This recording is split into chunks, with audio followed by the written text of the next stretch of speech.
Hello, and welcome to another one of our mini series where we're discussing success beyond money. Today, I am super excited to be having a conversation with the one and only Matt Hall. Hiya, Matt, how are you?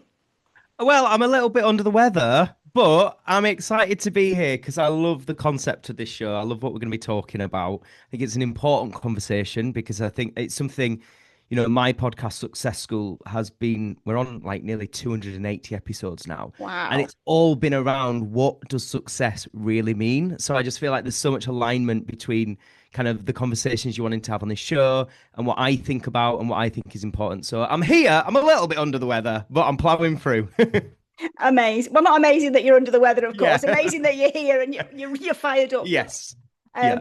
okay. What I tend to do is just dive straight in. So what I want to do is take you back a little bit. So when you were younger, what do you think success meant to you back then? I thought success was fame and fortune. I remember, so as a kid, I wanted to be an actor, I wanted to be a performer, and I wanted to be in Hollywood and all that kind of stuff. That was what I thought success was.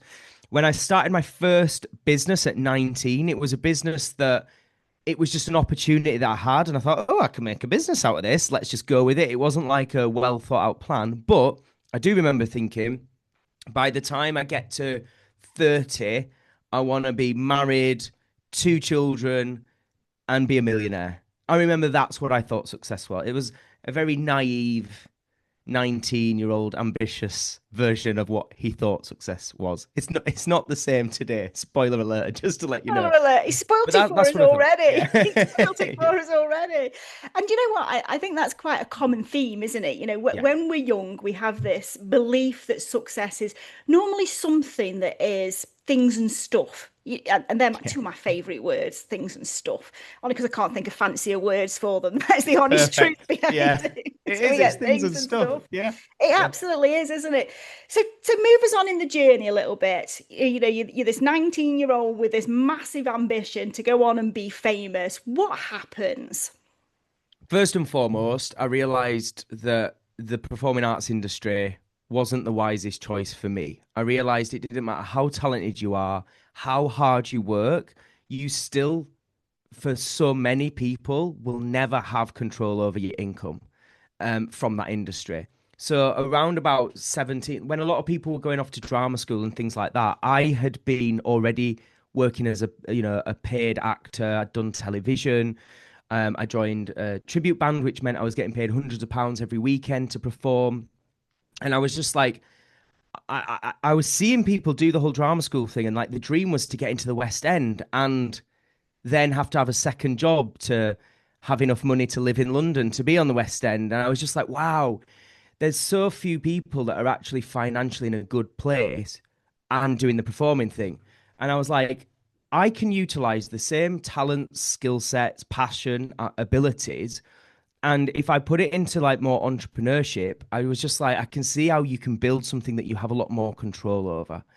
And that was sort of then the journey that I went on. And I think with me, because I'd had no interest in business and I'd had no education on business, and back then I didn't even know of like podcasts or mentors or courses, all the stuff we take for granted now.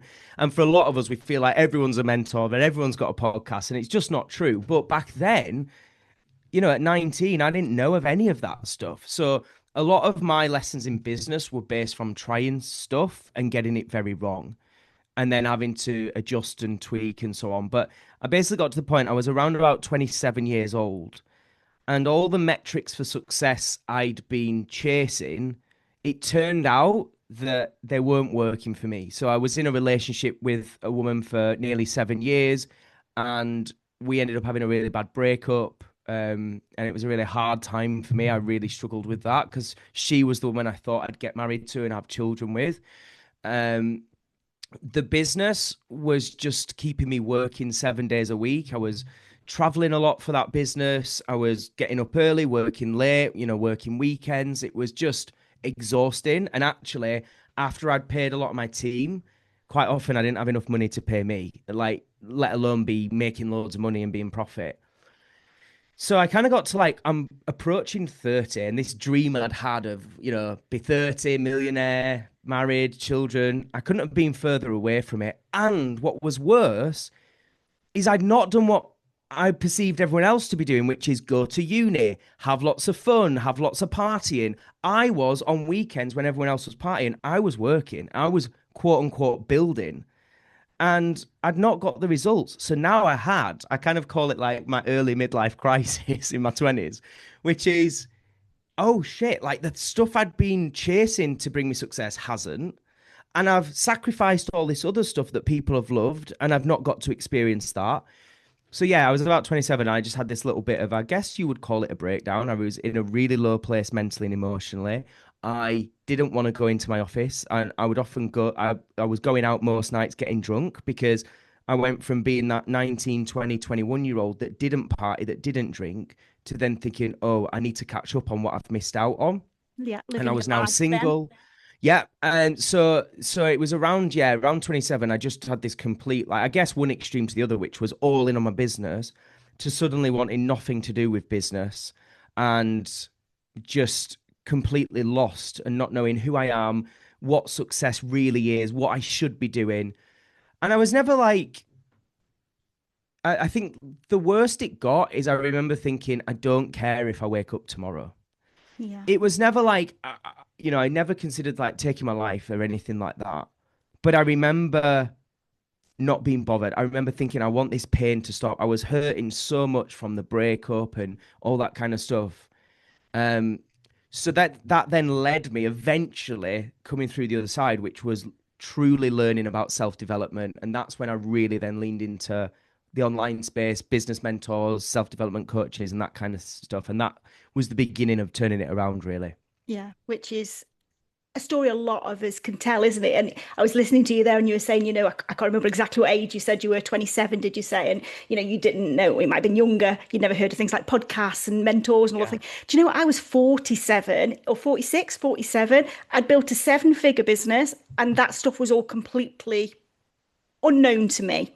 Absolutely unknown to me. I didn't know it existed. I didn't know there was such a thing where you could go and get help and support. For me, it was always about just do it on your own, just work really freaking hard and do it on your own, and you'll create this business. And then magically, you're going to feel great. Crazy, crazy. So I was a lot older than you when I actually discovered that sort of thing. So yeah, it's interesting, isn't it, how we live this life without knowing this other world is out there to help and Exists. support us. Yeah. And Yeah. I know you should never comment on a woman's age, but I can't believe you're talking about 47 in the past tense. I can't believe you are very youthful looking. That is Amazing. interesting. It's magic what you can do with a bit of a touch-up stick on your hair and all of that type of stuff. I'll Yeah. bear it in mind. Yeah, yeah, no, absolutely. So, for me, it was like my first midlife crisis probably was actually classed as midlife. But yeah, it's strange, isn't it, how these things change. So moving on from there, when you've found this online world and mentoring and all this other stuff that we now live in and breathe every single day, what did success start to become for you at that point? Or at that point, weren't you still sure? So I started a podcast with my cousin at the time.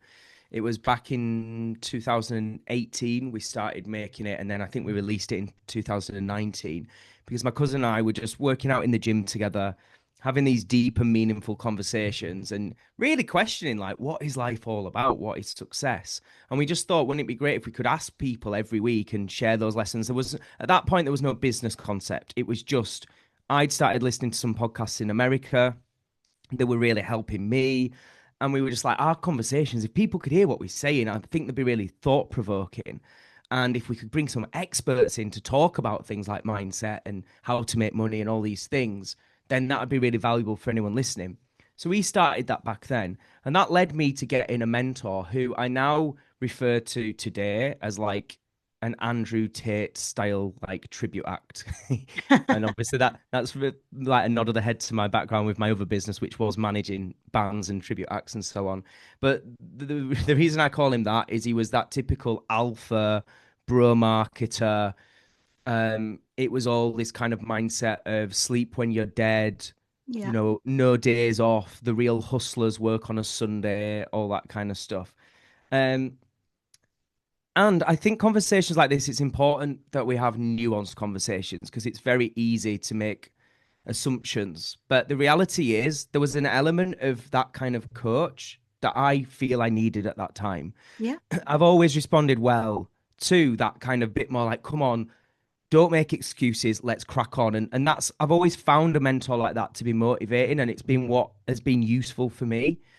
And then there was the other side, which was as time went on, I realized not everything was what it seemed. There was a lot of smoke and mirrors, there was a lot of inflating numbers.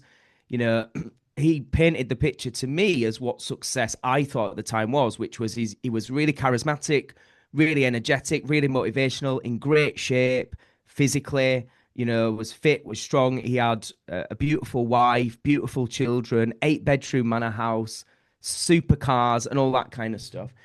But then actually you realize over time, oh, okay, he's cheating on his wife, and oh, he's actually renting that, and that's not real, and actually he's quite aggressive and quite manipulative, quite controlling. And so as time went on, it was really confusing again because I'd gone through all this stuff, and then I was like, oh, I'm now getting myself, you know, I'm working out in the gym again. I've got a purpose again. I've got a business mentor who's helping me. And then I realized like he's not everything that I thought. And so the truth is then that left me even more confused than ever. And sort of long story short, he got a lot of people online that I think he'd not paid, people had paid him and not got services. So then Yeah. this whole like online stuff started where people were trying to out him as a scammer. And because I was what was classed as what he called his, like one of his main students, he called me, it was like guilty through association. So then I had all these people on Tattle, which is like a website where people can be anonymous and basically talk about people that have done them wrong, calling me a scammer every day. And this went on for nearly 3 years, Oh, yeah. where people were then saying, you know, all sorts of horrible stuff. So what started out as this really positive movement for me to just personally learn about myself and share those lessons, that then led to me getting qualified as a coach, having, you know, relatively successful podcast, which then turned the other way to then people calling me a scammer and all this. So it really took me down another road. But what I will say is all of that has been such amazing lessons to really help me understand who I am today and really know what I am and what I'm not, and figure out what I truly want to be doing. And I think sometimes you have to have that in life. Sometimes you have to have these perceptions of what you think success is and really bloody go for it to then know what it isn't. And that's kind of what happened for me. Yeah, and I think it's often easier to build when you know what that is, doesn't it? Once you've got to that point and you know what it is you're actually aiming for, then it is so much easier to go and get that. And the money will come easier and all of that type of stuff becomes much, much easier when you're doing something that one, you enjoy, two, is having the impact that you want to have, and three, it's actually creating you what you actually want rather than the perception, the highlight reel. We look at things like you say with your original coach who'd got the big house, the supercars, it's very easy to be pulled into somebody who has all of that stuff must have everything. They must have everything together. They must know exactly what they're doing. All of the ducks must be in a row, and they must have this perfect, wonderful life, because how could you ever be unhappy when you've got all of that stuff? But the reality, as we often find through our own personal experiences, that isn't always the case, is it? Sometimes it is, and amazing if it is, but Mm. sometimes it isn't, isn't it?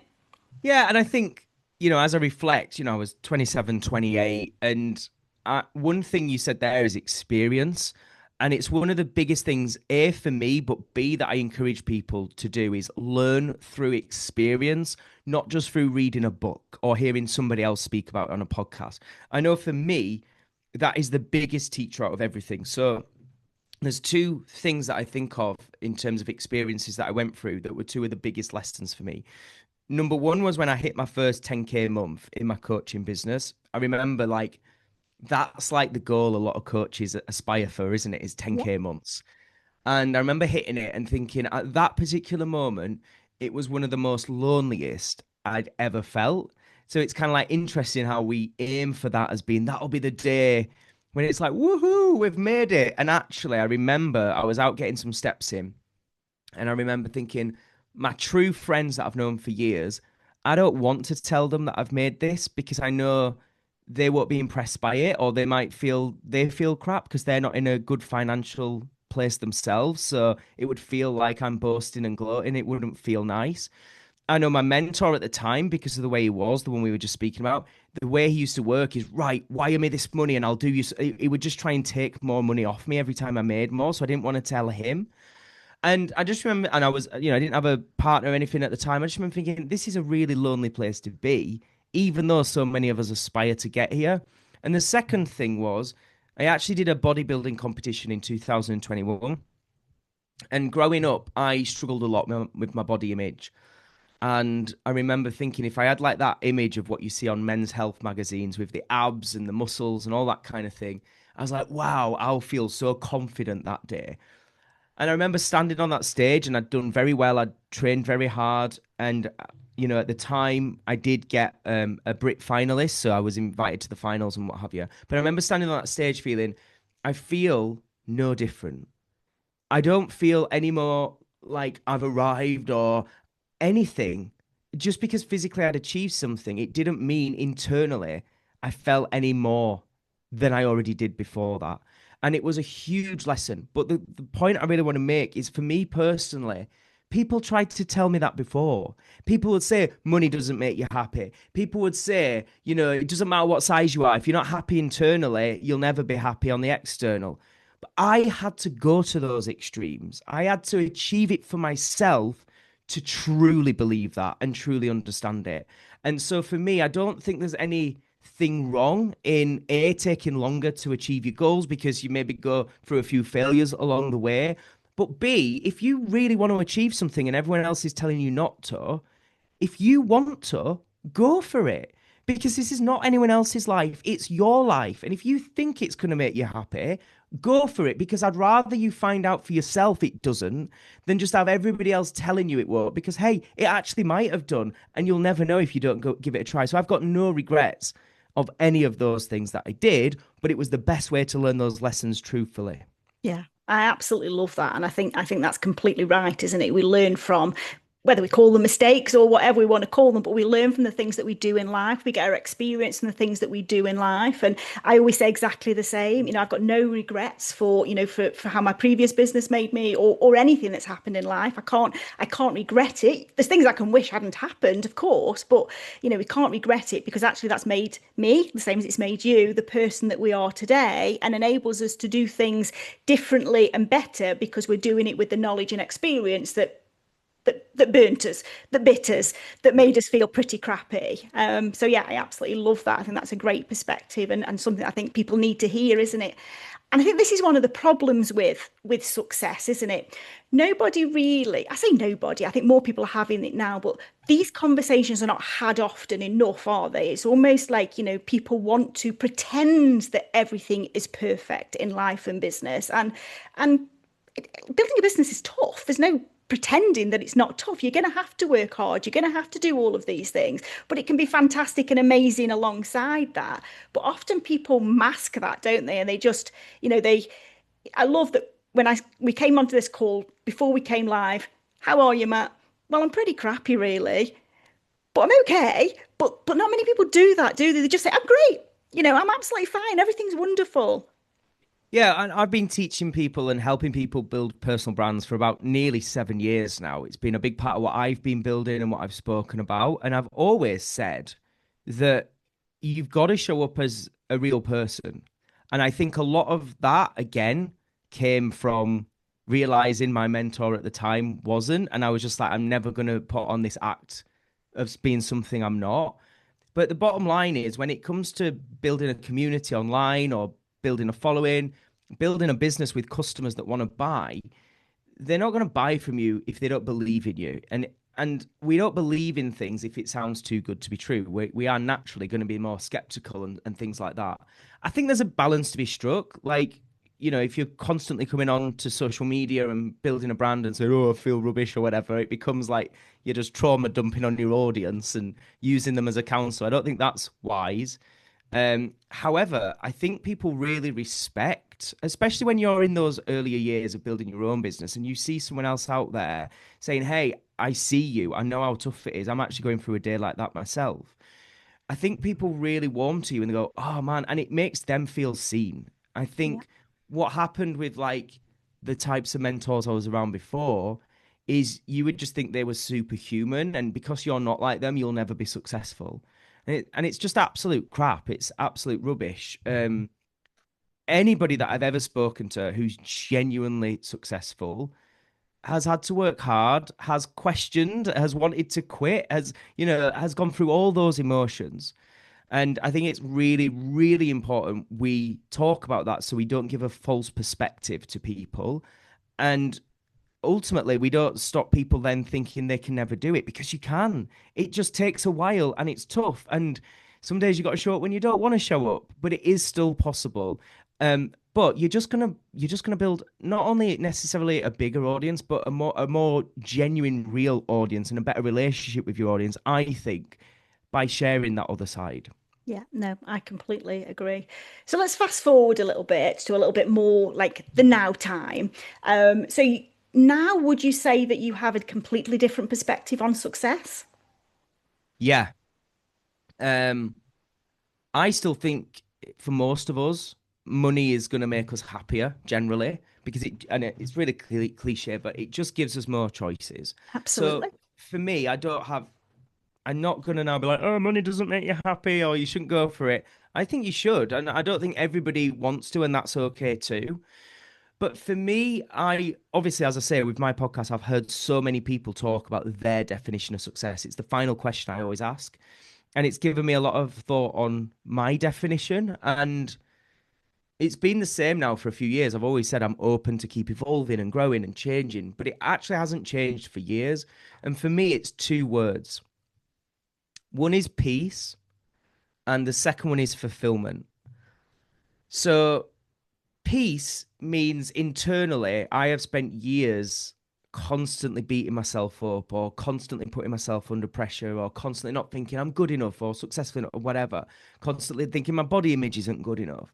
So it's like internally, my mind is always like in disarray and beating myself up.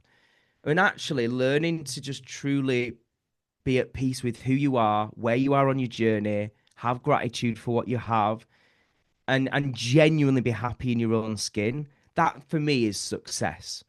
And the second half is fulfillment. And what fulfillment means to me is it's about doing things that are genuinely really meaningful and impactful in a way that lights you up and makes you feel good about it. Doesn't mean you'll feel happy all the time. There'll be days that are blooming hard, and there'll be days where you think, bloody hell, I'm exhausted. But if you can go to bed going, but it's fulfilling work, it's meaningful work, that for me means that's a successful life to lead. So now, when I'm making decisions, whether that be goals in my business or who I'm going to work with or personal goals, they're not predicated on looking left to right at what everybody else is doing and competing or thinking, well, they've made X amount of million, so we need to make X amount of million.